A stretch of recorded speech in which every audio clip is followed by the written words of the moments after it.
প্রিয় দর্শক, সংবাদপত্রে বাংলাদেশ অনুষ্ঠান থেকে আমি রেজানুর রহমান আপনাদেরকে স্বাগত জানাচ্ছি। বিভিন্ন জাতীয় দৈনিকে প্রকাশিত খবরের বিশ্লেষণ নিয়ে আমাদের আজকের এই অনুষ্ঠানে অতিথি হিসেবে উপস্থিত আছেন সিনিয়র সাংবাদিক কাজী রাওনাক হোসেন। কেমন আছেন? পত্রপত্রিকায় প্রকাশিত কয়েকটা গুরুত্বপূর্ণ শিরোনাম পড়ে শোনাই আপনাকে, তারপর আমরা আলোচনায় যেতে চাই। দৈনিক প্রথম আলো, আজ পবিত্র শবে কদর, সংবিধান সংস্কার পরিষদ নিয়ে সংসদে বিতর্ক, যুদ্ধ বন্ধ চায় না যুক্তরাষ্ট্র, পাল্টাপাল্টি হামলা চলছেই। দৈনিক সমকাল, তত্ত্বাবধায়ক সরকার ফেরাতে সংবিধান সংশোধন লাগবে, পূর্ণাঙ্গ রায় প্রকাশ, সংবিধান সংস্কার পরিষদের পক্ষে বিপক্ষে বাহাস, পাকিস্তানকে হারিয়ে সিরিজ জয় মিরাজদের। দৈনিক যুগান্তর, জুলাই সনদের গন্তব্য কতদূর, হরমুজে ট্রাম্পের ডাকে সাড়া নেই, টার্গেট এবার নেতানিয়াহু। দৈনিক ইত্তেফাক, গণভোট, জুলাই সনদ আদেশ নয়, সংবিধানের পথে সরকার। বাংলাদেশ প্রতিদিন, বিরোধের কেন্দ্রে সংস্কার পরিষদ, ধেয়ে আসছে মহাসংকট। মানব জমিনের শিরোনাম, সংবিধান সংস্কার পরিষদ নিয়ে সংসদে বাহাস, পবিত্র লাইলাতুল কদর আজ। খবরের কাগজ, সংবিধান সংস্কার পরিষদের অস্তিত্ব সংবিধানে নেই, হরমিজ দখলে কোয়ালিশন গঠনের ডাক ট্রাম্পের। যায় দিন, রোমাঞ্চকর লড়াইয়ে পাকিস্তানকে হারিয়ে সিরিজ বাংলাদেশের, সংবিধান সংস্কার নিয়ে বাহাস। আমাদের সময়, সংবিধান সংস্কার পরিষদ নিয়ে সংসদে বিতর্ক, ঢাকার 64% খাল দখলদারদের পেটে। রূপালী বাংলাদেশ, আন্দোলনের পথে জামায়াত, অনলাইনে আওয়ামী লীগ নেতাদের ষড়যন্ত্র। দৈনিক ইত্তেফাক, সংবিধান সংস্কার পরিষদ নিয়ে উত্তপ্ত সংসদ। আমার দেশের শিরোনাম, পরস্পর বিরোধী অবস্থানে সরকার ও বিরোধী দল, পবিত্র লাইলাতুল কদর আজ। কালবেলা শিরোনাম, ধুরন্ধর ভার্গো টোবাকো। সকালের সময়, 3 মার্কিন ঘাঁটিতে হামলার প্রতিবাদে ইরানের খারক দ্বীপে হামলার হুমকি ট্রাম্পের। আজকের পত্রিকা, সংস্কার পরিষদ নিয়ে সংসদে ঠেলাঠেলি। ইনকিলাব, যুক্তিতর্কে প্রাণবন্ত সংসদ, প্রেসিডেন্টের ভাষণের উপর সাধারণের আলোচনা শুরু। মানে শেষের শিরোনামটা দেখেন, মানে যুক্তিতর্কে প্রাণবন্ত সংসদ। আবার কেউ কেউ শিরোনাম করেছে যে সংস্কার পরিষদ নিয়ে বাহাস। তাহলে প্রাণবন্ত হলো কি করে? আমি ঠিক সেটা বুঝলাম না। আপনার কাছে একটু প্রশ্ন করি, এই যে এখন তো ঈদ, আর কয়েকদিন পরে সামনে ঈদ, সংসদ বসছে, মানুষের, সাধারণ মানুষের প্রত্যাশাটাই হলো দেশটা কিভাবে চলবে, দ্রব্যমূল্যের দামটা কত সহনীয় হবে, ঈদযাত্রা নির্বিঘ্ন হবে কিনা, সেই জিনিসগুলোই তো মনে হয় সাধারণ মানুষ একটু সংসদে শুনতে চায়। কিন্তু এটাও জরুরি যে প্রত্যাশা নিয়ে এই আমরা আন্দোলন করলাম, সেই আন্দোলনের যে বিষয়গুলো, সেগুলো একটা ভূমিকা বা তার একটা স্পষ্ট ধারণা থাকা উচিত। তো সব কিছু মিলে কি মনে হয় যে ঈদের আগে কি এত দ্রুত তারা তড়িঘড়ি এটা হওয়া দরকার ছিল? আসলে মুশকিল হয়ে গেছে কি, আমরা প্রথমে হলো পিছাতে চেয়েছি। আচ্ছা, স্পষ্ট করে বলি, জামাতও কিন্তু চায়নি যে এখন ইলেকশনটা হোক। আচ্ছা আচ্ছা, ও তাই? হ্যাঁ, আচ্ছা আচ্ছা, চায় নাই। কিন্তু পরবর্তীতে ইলেকশন হলো, মানে ঠেকানোর চেষ্টা করেছে, ঠেকাতে পারে নাই। ইলেকশন হলো, ইলেকশন হওয়ার পরে তাদেরও একটা বেশ বড় সড়ো একটা কি বলবো যে নাম্বার, তারা পার্লামেন্টে সিট পেল। এখন সিট পাবার পরে সব কিছুই তড়িঘড়ি করে করতে হবে, আজকেই করতে হবে। আর আমি মনে করি যে আসলে বিএনপিকে অত্যন্ত সতর্ক থাকতে হবে এই জামাতের ব্যাপারে।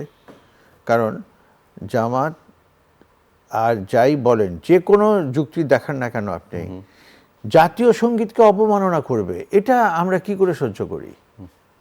তাদের বক্তব্য হলো যে আমরা দেখলামই সংসদের প্রথম দিনে জাতীয় সঙ্গীত বাজলো, তারা আমরা সবাই সেই শ্রদ্ধার সাথে সাথে আমাদের রক্তটা হয়ে যায় যে আমরা জাতীয় সঙ্গীত বাজছে, অথচ তারা বসে থাকলেন, আবার কেউ উঠে দাঁড়ালেন।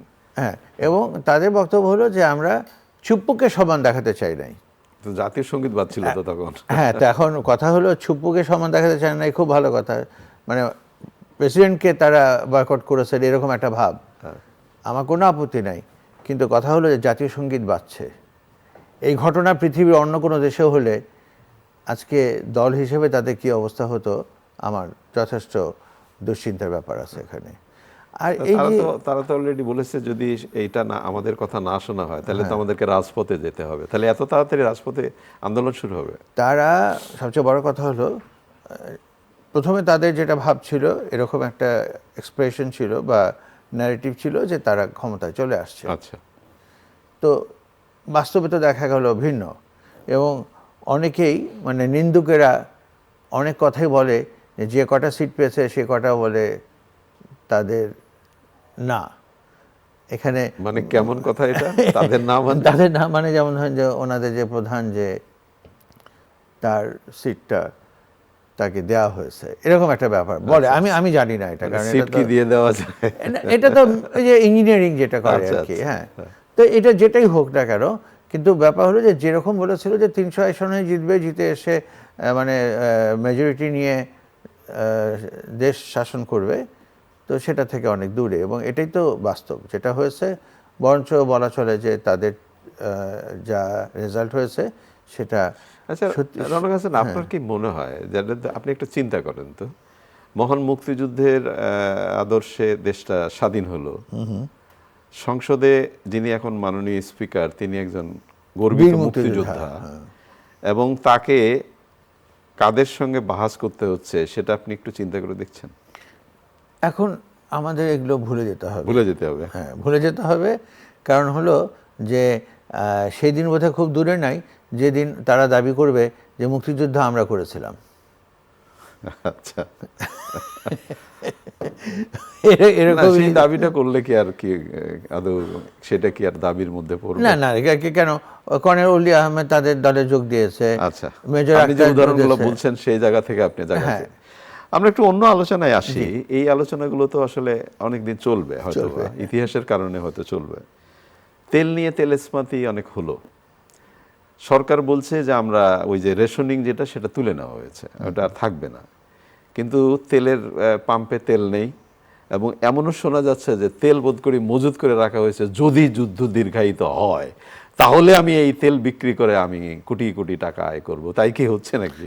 এটা কিছুটা তাই হচ্ছে।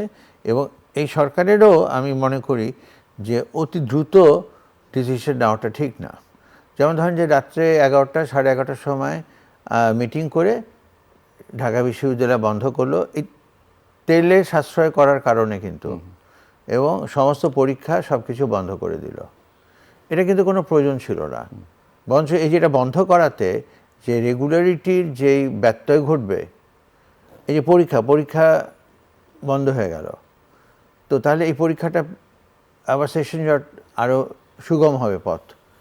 তো তার মানে আপনি বলতে চাইছেন যে যে পরিকল্পনাগুলো নেওয়া হচ্ছে সেই পরিকল্পনা অনেক হ্যাঁ, ক্ষেত্রে ত্রুটিপূর্ণ। জি, মানে এত দ্রুত এই চিন্তা করার কোনো দরকারই ছিল না।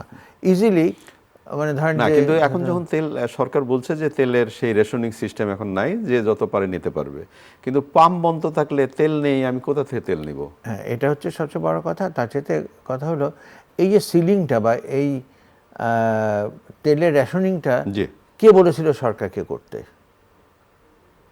এটা করার ফলেই তো প্যানিক বাইং হলো। এটা না হলে কিন্তু প্যানিক বাইং হতো না, এই যে এত ভিড় হতো না, এত হতো না। সবাই নর্মালি যার যতটুকু দরকার নিত।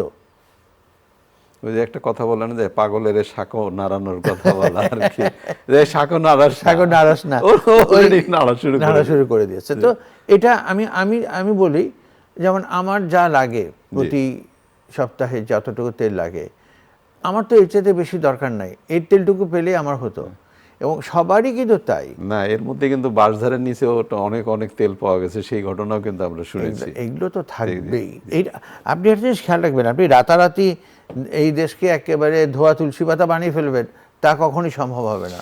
না, সেটা তো অবশ্যই সম্ভব না। এই যে ঈদ যাত্রার মধ্যে এইবার কিন্তু অন্ততপক্ষে একটু প্রশংসা করতেই হয় যে এখন পর্যন্ত যে পরিকল্পনা করা হয়েছে, মানুষ বাড়ি ফিরছে ট্রেনে বাসে, বলা হচ্ছে যে না নির্বিঘ্ন। তাদের যেমন টেলিভিশন সাক্ষাৎকারে দেখি না এবার খুব ভালো, আমরা খুব সুন্দরভাবে বাড়ি ফিরছি।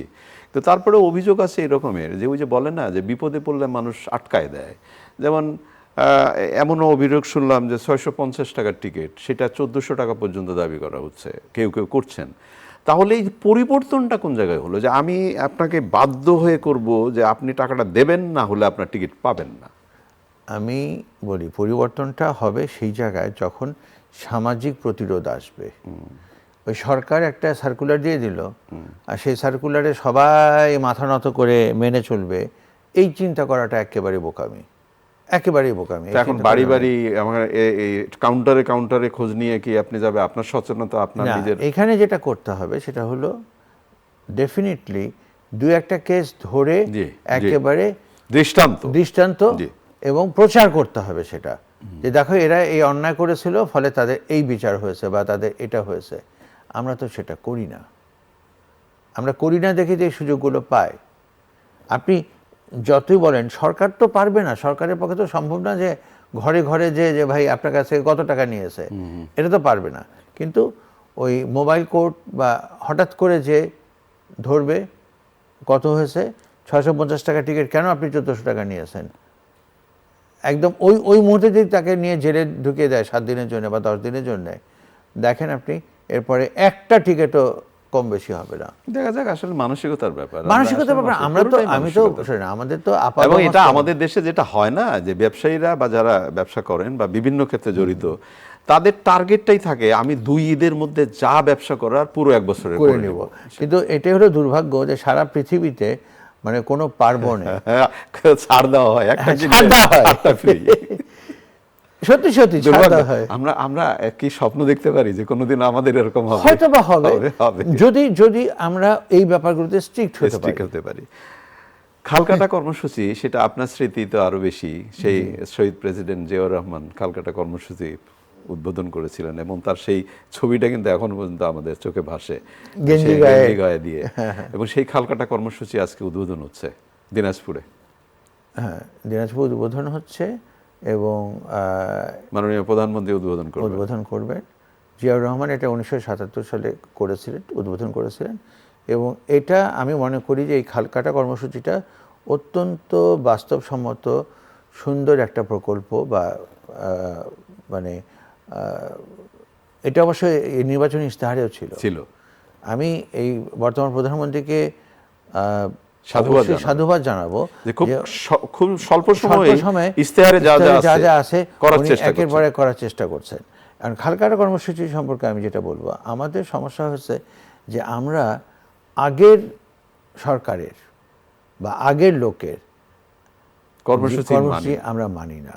যেমন ধরেন যে প্রেসিডেন্ট এরশাদ কিন্তু একটা খুব ভালো কর্মসূচি করেছিল, ধীরে ধীরে সে পথে যাচ্ছে, কিন্তু উনি যেটা করেছিল সেটাকে বন্ধ করে দেওয়া হয়েছে। সেটা হলো যে এই যে গ্রাম সরকার। যাই খালকাটা কর্মসূচি শুরু হচ্ছে, এটা আনন্দের।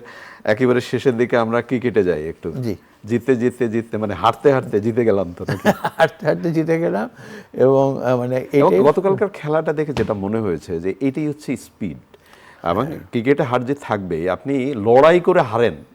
এই খেলাতে যদি বাংলাদেশ হেরেও যেত, তাহলে আমার মনে হয় দর্শকের কোনো মনোবেদনা থাকতো না যে আমি লড়াই করে হেরেছি, লড়াই করে জিতেছে। কি মনে হয়? একদম সত্যি কথা, আমি আপনার সাথে সম্পূর্ণ একমত। তবে একটা জিনিস হলো, আমাদের ল্যাকিং আমি মনে করি সেটা হলো কনসিস্টেন্সির, ধারাবাহিকতা। একবার করছি খুবই ভালো, আরেকবার একেবারেই মানে আপনি যেটা বলছেন যে আগের খেলা, গত 2টি খেলা, 3টার মধ্যে আগের 2টি খেলা, প্রথমটা একদম উচ্চকিত বাংলাদেশ, শেষেরটা ধাপ করে পড়ে গেল, আবার তৃতীয়টাতে আবার উঠে দাঁড়ালো। হ্যাঁ, তো এইটা না আর কি, একটু থাকতে হবে। সবাইকে ঈদ মোবারক জানিয়ে দেই এই সুযোগে। অনেক অনেক অনেক ধন্যবাদ আপনাকে। প্রিয় দর্শক, আমরা যে আলোচনাটি করলাম, শেষে ক্রিকেটের কথা উঠলো। একটা খেলা হলো লড়াই করার খেলা, এবং এভাবেই বাংলাদেশ এগিয়ে যাক, এইটাই শুভকামনা। ভালো থাকবেন। খোদা হাফেজ।